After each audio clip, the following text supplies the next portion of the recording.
조선왕 자전. 동생 덕분에 잠시나마 왕노릇을 해보는 이성계의 차남. 정종 이방과. 태조 이성계의 차남 이방과는 잘 알다시피 태조에 이어 제2대 국왕인 정종에 오른 왕자입니다. 조선 건국 후에 영안군에 봉해졌고 1차 왕자의 난으로 폐위된 이복동생 의안대군에 이어 왕세자로 책봉된 뒤 부왕 태조의 선의를 받아 2대 국왕으로 즉위했습니다. 아버지 이성계의 조선 건국을 도우면서도 왕위를 탐하지 않아 효도를 다했고 사고 친 동생 회안대군을 지켜주었으며 불임인 아내 정한왕후를 끝까지 사랑하는 등 가족애가 강한 무장이었습니다.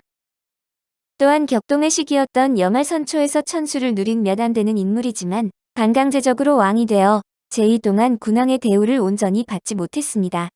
사후에도 정통성 문제로 제대로 된 예우를 받지 못하다 숙종 때에야 온전한 예우를 받게 됐는데 오늘은 왕자 시절을 중심으로 알아보도록 하겠습니다. 초년 시절의 이방과. 공민왕 6년인 1357년 음력 7월 1일 함흥부 함흥본궁에서 태조 이성계와 신의왕후 한씨의 차남으로 태어났는데 이성계의 곁에서 오랫동안 무장으로 활약했습니다. 만 20세가 되던 1377년 5월에 아버지 이성계를 수행해 고려를 노략질하기 위해 지리산까지 진출한 왜구를 치는 데 동행했고 유명한 황산대첩에서도 이성계와 함께 싸웠습니다. 이방과가 이성계의 실질적 장남 대우를 받으며 전장에서 함께한 것은 단순히 그가 첫째인 이방후 다음 서열이기 때문만이 아니었습니다. 형 이방후의 장자권은 고려의 중앙귀족인 개경의 전주이씨 가문의 차기 후계자로서의 의미가 강했습니다.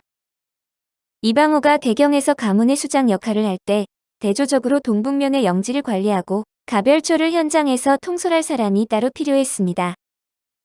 그래서 다음 서열인 이방과는 동북면의 차기 영주이자 가별초의 차기 총사령관으로 이성계에게 무장 수업을 받고 실전 경험을 쌓은 것이었습니다. 이후 위화도 회군 때 기인제도로 개경에 잡혀 있었으나 형 이방후와 함께 우왕 진영을 탈출해 이성계 측에 신속히 합류했고 1389년에 절제사 류만수와 함께 해주에 파견되어 왜구들을 무찌른 기록도 있습니다. 고려사 권배고, 열전 권제 18, 제신, 유경, 유만수.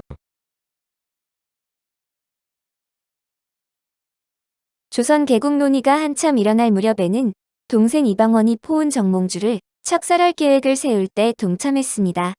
아버지 이성계는 정몽주 제거를 꺼렸고 맏형 이방후도 공양왕 즉위 이후 정계에서 배제되어 협력을 구하기 어려웠는데 이런 상황에서 둘째 형의 지지는 이방원에게 큰 힘이 됐을 것입니다. 태조와 정종의 역할이 축소됐다고 보는 학자들은 아예 정종을 정몽주 숙청의 주역으로 보기도 합니다. 정몽주가 동생 이방원의 손에 의해 대낮에 선주교에서 살해되자 이방과는 총대를 메고 공양왕에게 정몽주의 사망을 직접 통지했습니다. 동시에 전주이씨 가문과 전쟁할 것인지 아니면 전주이씨 가문에 순응할 것인지 양자택일을 하라고 공양왕을 사실상 협박했습니다. 이성계 곁에서 동북면 가별초를 이끌며 전장을 누볐던 이방과의 압박은 공양왕에게 적잖은 부담을 주었을 것입니다. 이 사건의 여파인지 이방과는 정몽주 세력이 제거된 직후 이질한 다음으로 높은 판밀직사사의 직위를 받았습니다. 조선 왕조가 개창된 후 1392년 8월 초 7일에 만 35살의 나이로 영안군에 봉해지고 태조의 친위 부대인 의흥친군이 절제사에 임명됐습니다. 또한 조선 건국 이후 막상 공이 있었던 신의왕후 소생 왕자들에게는 별다른 혜택이 없고 정도전 남은 등 소수의 재상들에게 권력이 쏠리자 이를 강력하게 비판하기도 했습니다. 그의 무인으로서의 행보는 태조 즉위 이후에도 멈추지 않았는데 1393년 6월 6일에 문화현 영령엔에 출군하여 왜구를 물리쳤다는 기록이 실록에 실려있을 정도입니다. 이것은 조선의 왕자 신분으로 직접 출병해 왜구들을 격퇴한 거의 유일한 사례입니다. 태조실록 3권, 태조 2년 6월 6일 경진 두 번째 기사. 1393년 명홍모 26년 장사길과 곽충보에게 문화현 등지에 침입한 왜구를 공격토록 하다. 왜적이 문화현 영령현의 두 현에 침구하니 영안군과 동지중추원사 장사길과 상의중추원사 곽충보를 보내어 이를 치게 하였다. 세자 책봉과 즉위. 이후 태조 7년인 1398년 셋째 동생 정한군 이방원은 제1차 왕자의 난을 일으켜 정도전, 남행 그리고 신덕왕후 소생 무한군 이방번과 세자 이방석을 제거하고 권력을 장악했습니다. 유일한 형 진한군 이방우는 약 4년 전에 사망해 차남인 영한군 이방과가 이방원의 뜻에 따라 반강제로 세자 자리를 이었고 일주일 만에 태조가 왕위를 넘겨줘 이때 국왕으로 즉위하게 됩니다. 사료에 의하면 제1차 왕자의 난이 벌어질 때 병상에 누워있는 아버지의 쾌유를 비는 제사를 소격전에서 홀로 지내고 있었다고 합니다. 그러다 이방원을 비롯한 동생들이 반란을 일으켰다는 소식에 크게 놀라 김인귀의 집으로 도망갔다고 합니다.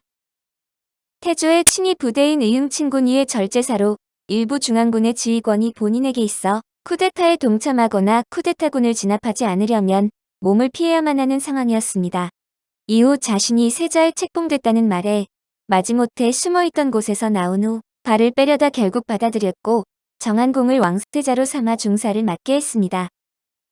무튼 왕이 되긴 했으나 실권은 세자 이방원이 모두 쥐고 있어 정종은 격구나 사냥을 즐길 뿐 정치에는 거의 관여하지 않았습니다. 왕자 시절에도 직접 왜구를 소탕하러 가는 등 일생 대부분을 무인으로 살아온 그에게 궁궐에서 한가히 시간이나 때우는 삶은 성미에 맞지 않았을 것입니다. 격구를 하다 곁에 있던 사관에게 내가 격구하는 것도 다 기록되냐고 질문하자 사관이 당연합니다라고 대답하는 일도 있었습니다. 그러자 정종은 옛날 사람들이 격구한 일을 어떻게 기록했는지 봐야겠으니 고려사를 가지고 오라고 말했습니다. 경연을 하다가도 팔다리가 저려 격구를 해서 몸 좀 풀려고 한다고 하자 직영연사 조박이 하시는 건 좋은데 환관이나 간사한 애들하고는 같이 하지 마십시오라고 권하는 일도 있었습니다. 아울러 격구와 관련해 태조에 대한 효심을 드러내는 일화가 많은데 대간이 격구를 비판하며 태조가 환관의 끔에 빠져 격구를 궁에 도입했다고 하자 대간에게 내 허물을 갖고 왜 부왕을 욕되게 하냐며 화를 냈다고 합니다. 동생 정한공 이방원에게 왕위를 물려준 뒤에는 유유자적하게 살면서 여생을 보냈는데 제사나 불공을 핑계로 전국 온천 유람을 떠나는 등 말년에는 태종도 그의 생활을 부러워했다고 합니다. 63살로 천수를 누렸으며 셋째 조카 충녕대군이 세종으로 즉위하는 것까지 보고 그 이듬해에 승하했는데 당시 평균 수명을 감안하면 오래 산 편입니다. 정종의 후예로는 덕천군의 후손이 주류를 이루는데 이억기와 이경석, 서예가로 유명한 이광사와 이근익이 정종의 서출로 이어진 직계 후손입니다. 그의 묘는 북한의 개성시에 있어 조선시대 왕들 중 유일하게 북한에 있으며 조선왕릉 중 제일 북쪽에 있는 능입니다. 부인 정한왕후와 금슬이 좋았지만 별개로 무려 7명의 첩에 15남 8녀를 두어 자녀가 상당히 많았는데 대체로 행실이 엉망이라 세종대왕 시대의 왕실의 체면을 떨어뜨리는 골칫거리가 됩니다.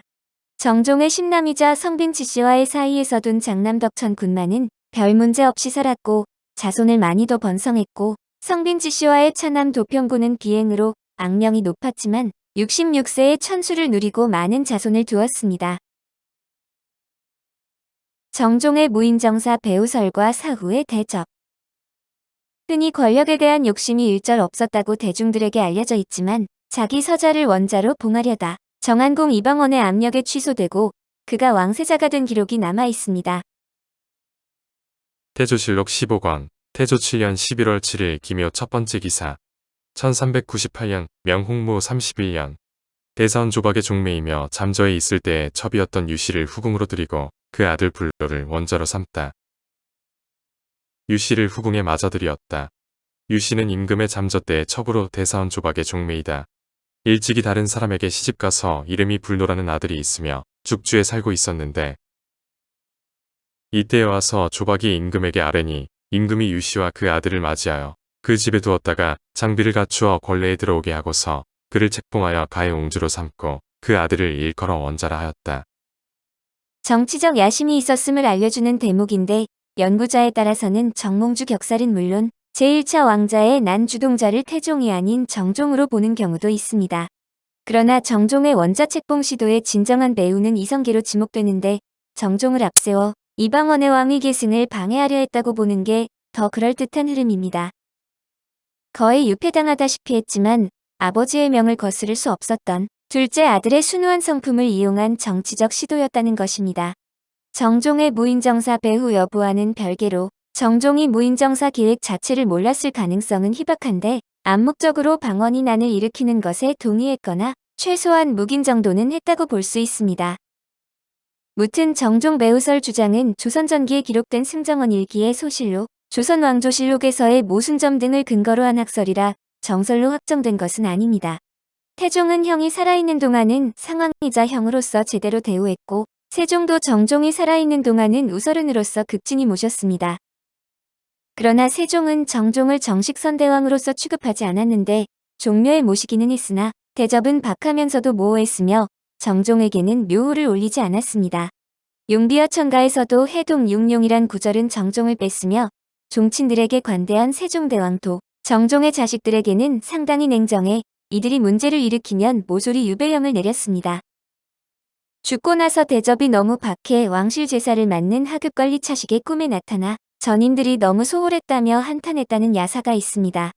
꿈에서 깬 뒤 차식이 정종의 제사를 전갈하고 푸짐하게 잘 지내자 공정왕이 고마움을 표시하며 보답을 약속했다고 합니다. 얼마 후 차식이 노모를 간병하고자 귀향하는 길에 갑자기 독수리 한 마리가 큰 물고기 한 마리를 던져주었는데 공교롭게도 노모의 병환에 직효인 감을 치었다고 합니다. 그 이후에도 하는 일이 순탄하게 잘 풀려서 출세하였을 뿐만 아니라 문장가로 이름을 날렸고 아들 농사도 잘 지어 차씨 부자가 모두 문명을 떨쳤다네요. 오늘 조선왕자전은 동생 덕분에 잠시나마 왕노릇을 해보는 이성계의 차남 정종 이방과였습니다.